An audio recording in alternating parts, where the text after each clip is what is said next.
Nerdfaro here with an update on our Choir of the Storm Oracle build. So what's changed? You got the Covenant Altar Robe, which gives a spell life leech and life remnant, and then at series acuity, this gives makes a instant if crit, which gives it a constant source of life regen, and then we combine it with fast metabolism, gives that which makes life effects not removed when it's full. Let's do a demonstration. This is extra cold, less recovery, and pen. And I think we're only missing one map effect node. Pretty rippy. Might still die on the boss.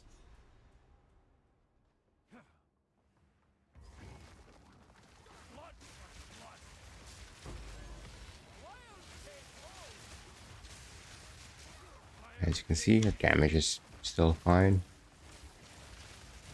That gives us even more CDR. Now we've got the CDR on our lightning bolt all the way down to 0.2.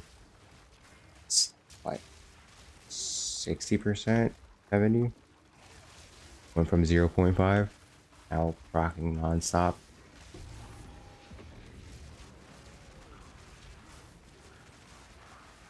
And with the life remnants, giving us an extra 50% pull.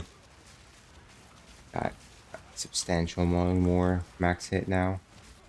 And very high regen. So even in a low recovery, we're still fighting around. Now did it always show the leech before? Or did it get capped?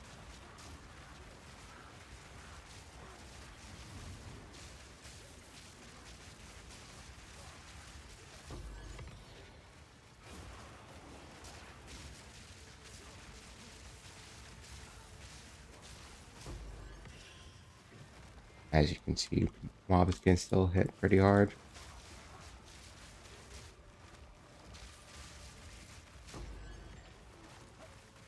So far, so good. Mostly the bosses I'm worried about. I tend to eat their hits way too often because I'm bad at the game.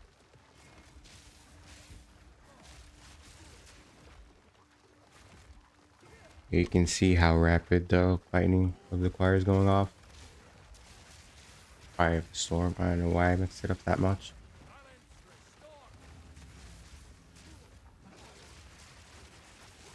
And then the dark effigies, it's nice. Can hit pretty fast and draws a lot of aggro from mobs. Even if you're in the middle of like 20 mobs, they'll all instantly shift their attacks to it. It's very convenient for a build like this, which just needs a moment for it to pop off its HP.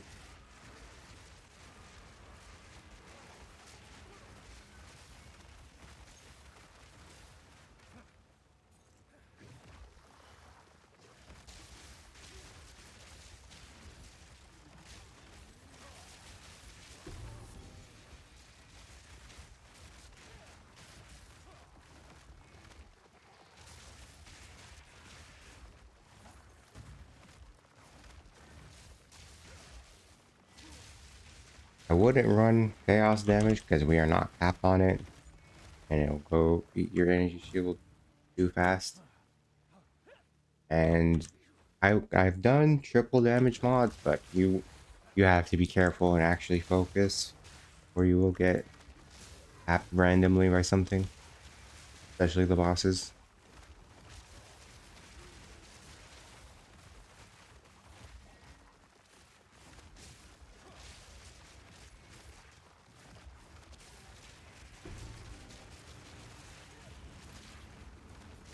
Nice retrying. Gonna get some tinks now.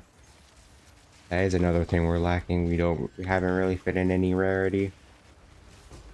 Again, there's like one ring we can run that gives rarity, extra rarity on crits, which is nice. Doesn't have bad stats. And I guess you can fit in a charm. I don't know what I would replace at the moment.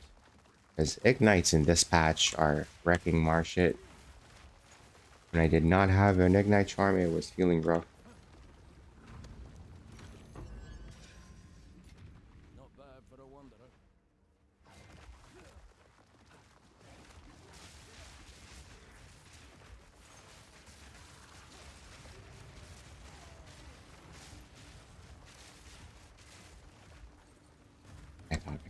Whoops.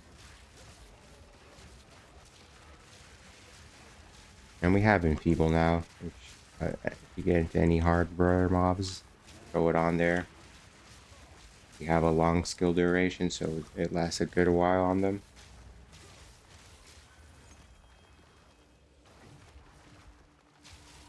Don't send me backwards.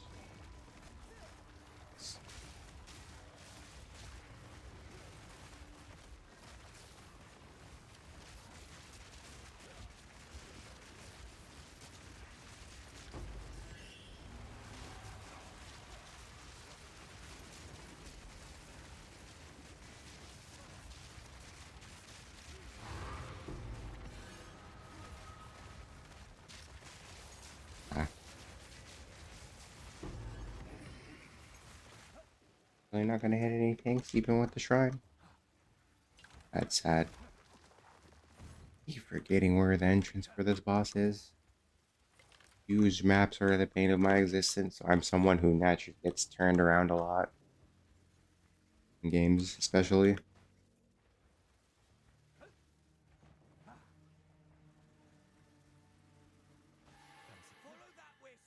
No, there is the boss. Let's hopefully not die to him. And then we're gonna spend God knows how long spawning. We might as well set up the field.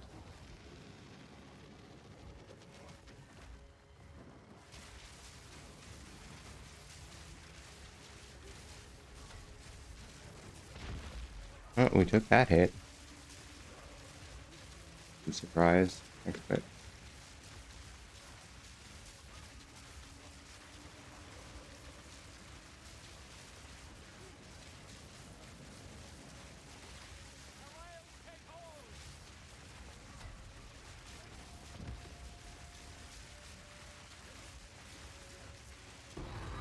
yeah, we actually did it. We survived.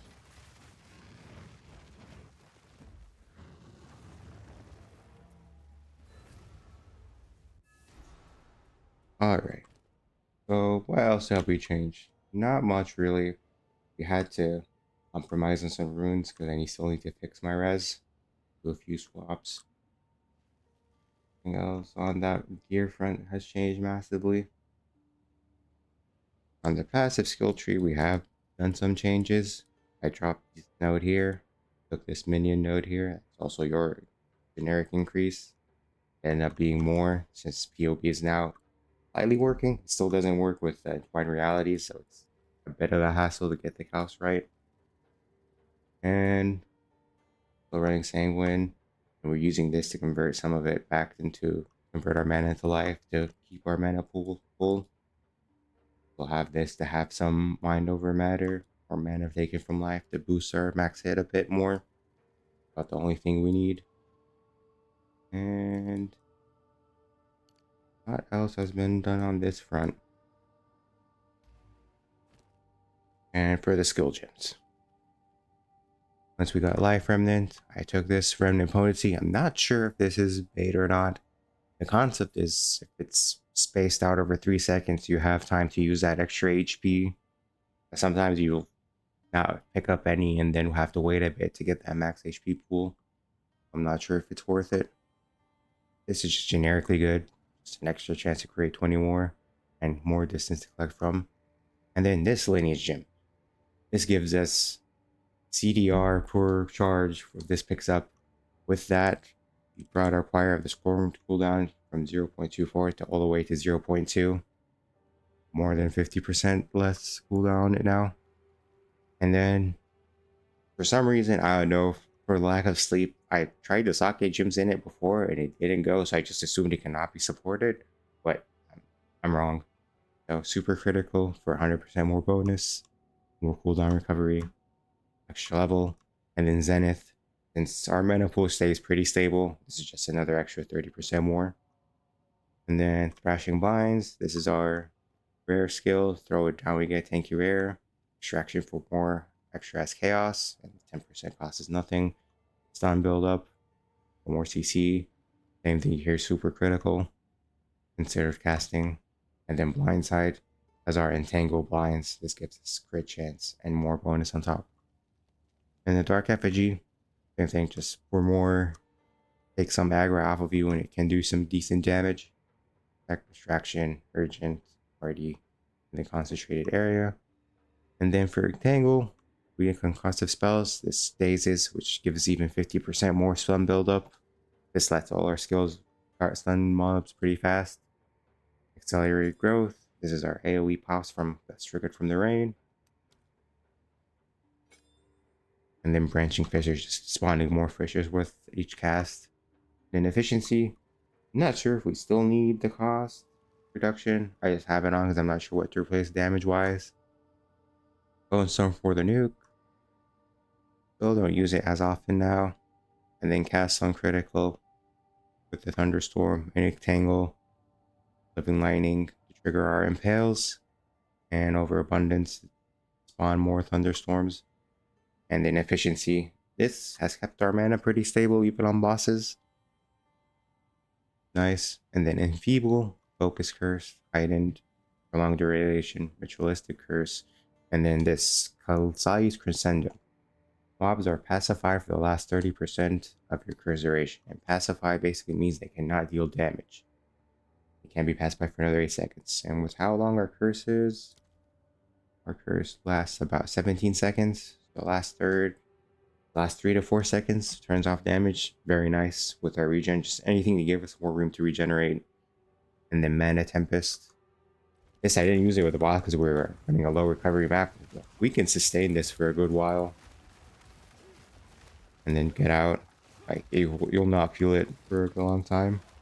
It's a pretty substantial boost. 88% damage as lightning.